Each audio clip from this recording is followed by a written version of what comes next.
Hello दोस्तों, स्वागत है निसार अकेडमी में। और आशा करता हूँ आप सभी अच्छे होंगे। ठीक है, क्योंकि स्वास्थ्य पहले जरूरी है, उसके बाद पढ़ाई। हेलो दोस्तों, स्वागत है न्यू सारथी अकेडमी में। आशा करता हूँ आप सभी अच्छे होंगे। और क्योंकि सबसे पहले स्वास्थ्य जरूरी है, उसके बाद शिक्षा जरूरी है, क्योंकि स्वास्थ्य बिना कुछ नहीं है। सबसे बड़ी दौलत स्वास्थ्य है भाई। ठीक है, तो पहले शरीर को स्वस्थ रखना, स्वास्थ्य सही होना चाहिए। तो चलिए आज अपन करते हैं आज क्वेश्चन। आज अपन जो क्वेश्चन लिए हैं, जो अपना टॉपिक प्रतिशत के हैं, जो अपने परीक्षा से रिलेटेड है, एग्जाम से और रेलवे के एग्जाम में जो अभी लेटेस्ट में एग्जाम में पूछे गए वो क्वेश्चन लिए हैं भाई अपने। ठीक है, क्योंकि अपन पुराने क्वेश्चन नहीं उठा कर लाए, न्यू क्वेश्चन लेके आए हैं। ठीक है, तो सबसे पहले क्वेश्चन को आपको पढ़ना है, उसके बाद भाई शेयर जरूर कर दो भाई। ठीक है, वो आप शेयर नहीं करते। ठीक है, तो चलिए सबसे पहले क्वेश्चन को पढ़िए। क्वेश्चन में क्या दिया अपना, सबसे पहले क्वेश्चन को पढ़िए। भाई डिजिटल बोर्ड नहीं है, इसलिए अपना मोबाइल चला रहे हैं, मोबाइल से क्वेश्चन पढ़ रहे हैं। आपको वहां पे भी क्वेश्चन देखना है, लेकिन आप एक दिन सपोर्ट जरूर करो भाई। आपके सपोर्ट से एक दिन डिजिटल बोर्ड आ जाएगा अपना। ठीक है, तो चलिए अपना क्वेश्चन स्टार्ट करते हैं।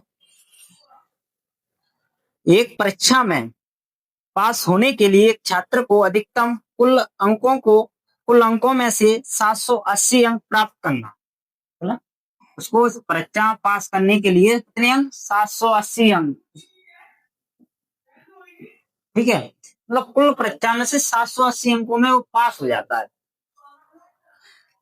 आवश्यकता है कुल अंकों में से, लेकिन सोनल ने 728 अंक प्राप्त किए और उसे 5% अंकों से क्या हुआ, विफल मतलब फेल हो गई। तो परीक्षा में एक छात्र को अधिकतम कुल अंक कितना मिल सकते हैं, मतलब कुल अंक कितने हैं, कितने अंक की परीक्षा जो पूछा है सबसे पहले।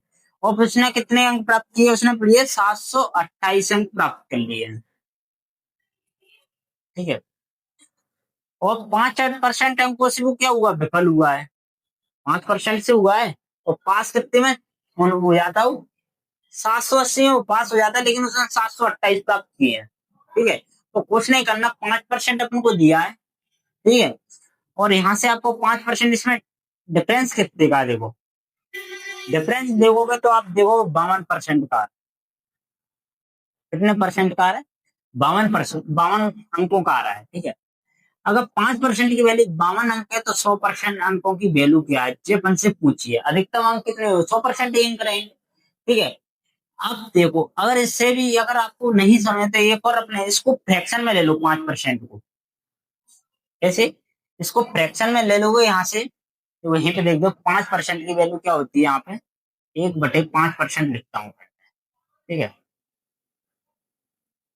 5% की वैल्यू फ्रैक्शन क्या होता है, 1/20 होता है।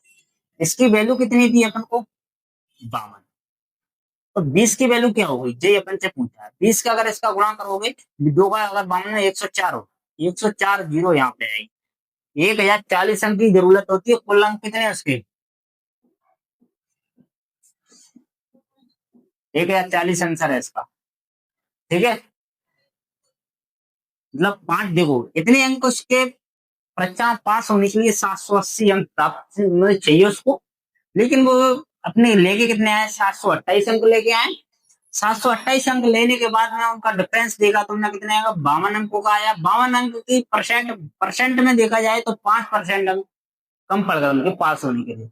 5% की वैल्यू जी है, तो 5% को अपन को किस में बदल दिया अपन ने, फ्रैक्शन में। फ्रैक्शन में बदलने के बाद 5% के अगर फ्रैक्शन में बदले, एक की वैल्यू 52 है तो 20 की वैल्यू क्या होगी, तो 20 का इसका मल्टीप्लाई कर देंगे तो 1040 आएगा। 1040 कुल अंक थे, उसके अधिकतम अंक कितने थे परीक्षा में, 1040। ठीक है, तो अगला क्वेश्चन देखिए भाई, इसको मैं बता दूं, समझ में आ गया होगा।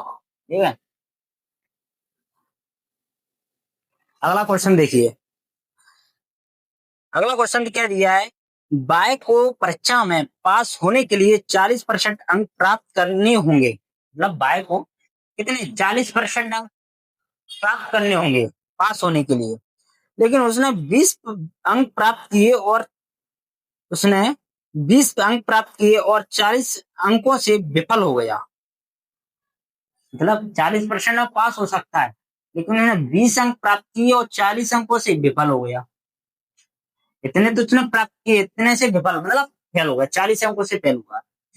अब उसने पूछा क्या है, तो परीक्षा में कुल अंक कितने हैं। देखो भाई, अपन यहां से अगर आप एक हिसाब से भी यहाँ से देखोगे तो टोटल अंक कितने हो रहे हैं? 60। 60 अंकों में क्या हो सकता है? पास हो सकता है।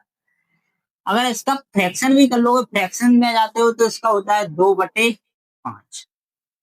अगर 2 की वैल्यू 60 दी है तो 5 की वैल्यू कितनी होगी? तो बताओ वही कितनी होगी? 2 से इसको काटेंगे, 30 और 3 का अदा करेंगे तो कितना आ जाएगा?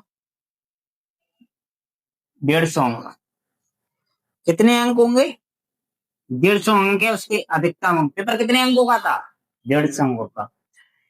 और अगर इसको ऐसे में नहीं सही जमा के करना है आपको, मतलब फ्रैक्शन ऐसे, और इसके आप उसके हिसाब से भी करते हैं। देखो यहाँ से 60% है, और 60% किसकी वैल्यू है? 40% की। तो 40% पास हो जाता है। उसको 100% लाने थे। 40 की वैल्यू 60 है तो 100% की वैल्यू कितनी आएगी? 150 आएगी। इसको ऐसे भी कर सकते हैं आप, जैसे आपकी सुच्चा लगे, जैसा आप लिखना चाहो। क्योंकि मैथ में आप कैसे भी लिख सकते हो, अपने क्वेश्चन को समझ के अपने क्वेश्चन को हल कर दे सकते हैं।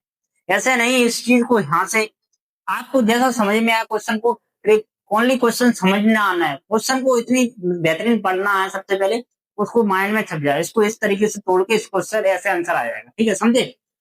तो चलिए अपना अगला क्वेश्चन।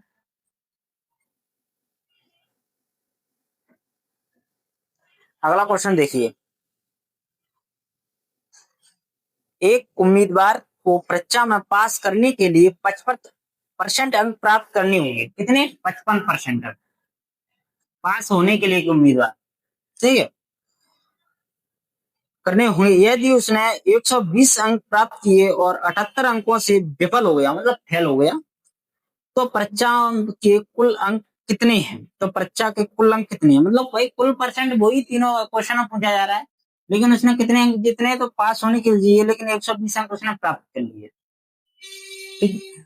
और विफल कितने से हो गया?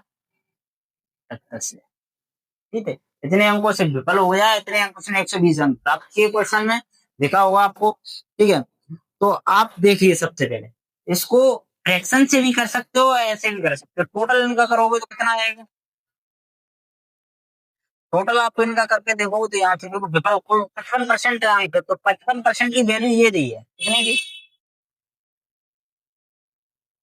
ये 55% की वैल्यू है, ठीक है। अपन से पूछा क्या? अपन से पूछा गया है कुल अंक, तो 100% अंकों की वैल्यू पूछी है, ठीक है। अगर आपको ऐसे ही नहीं तो अपन इनको पहले जोड़ लेते हैं। जोड़ेंगे तो 5 10 की यहाँ पे कितना हो जाएगा? जोड़ेंगे तो इनको 8 9 198 हो रहा है। इसकी 55 की वैल्यू है, 100 की वैल्यू निकाल। तो सबसे पहले अगर 5 से आप काट के आप करते हो, अगर इसका डाटा एलिमिनेट करके देख लो वहां से फ्रैक्शन, अगर आप फ्रैक्शन के ऊपर मैं बता देता हूँ, ये 55 का फ्रैक्शन कैसे तोड़ते हैं। 120 अंक उसने प्राप्त किए थे, 78 से फेल हुआ था, इसका फ्रैक्शन करोगे 55 का क्या? 5 से काटोगे 11, और 5 से काटोगे तो कितना आएगा? 20 आएगा, ये 20 है किसके बराबर? लेकिन 11 की वैल्यू कितनी है? 198। तो 20 की वैल्यू निकाल। तो अभी इससे भी डिवाइड कर दो, इससे तो कर जाएगा एक बार, उसमें से फिर 8 बचे आएंगे तो 8 बार। टोटल कितना? 18 में 18 दूनी 36, तो कितना है? 360।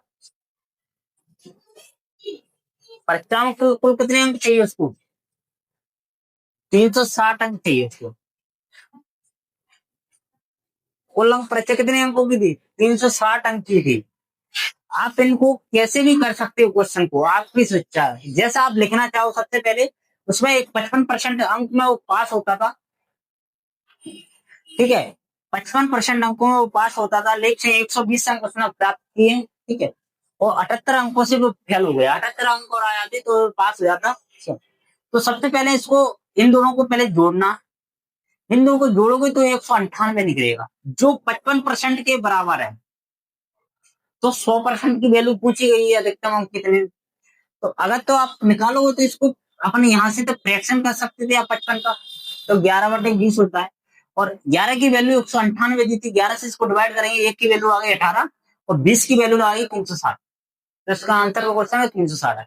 और आप ऐसे भी कर सकते हो कि 55 की वैल्यू जी है, उसकी वैल्यू डाट, अगर डाट भी कट रहा है, यहाँ से कोई वैल्यू होती है, डाट होती है, तो मैंने इसको इससे काट देता, ठीक है, और डायरेक्ट इसका मल्टीप्लाई से कर देता तो मेरा आंसर आ जाता। ठीक है, तो ऐसे भी कर सकते हैं, जैसे ही आपकी शिक्षा हो, जैसे आप कैलकुलेशन कर लिया हो, कैलकुलेशन अपने ऊपर रहता है। ठीक है, मेन उद्देश्य रहता है क्वेश्चन को समझना। ठीक है, तो भाई अपनी क्लास को यहीं पे समाप्त करते हैं। अपनी क्लास को भाई शेयर जरूर कर दिया करो, आपसे अनुरोध करता हूँ भाई, तो मेहनत लगती है क्लास बनाने में, और इसलिए आपसे थोड़ा भाई इतना ही अनुरोध करता हूँ कि अपनी क्लास को शेयर और सब्सक्राइब जरूर कर दिया।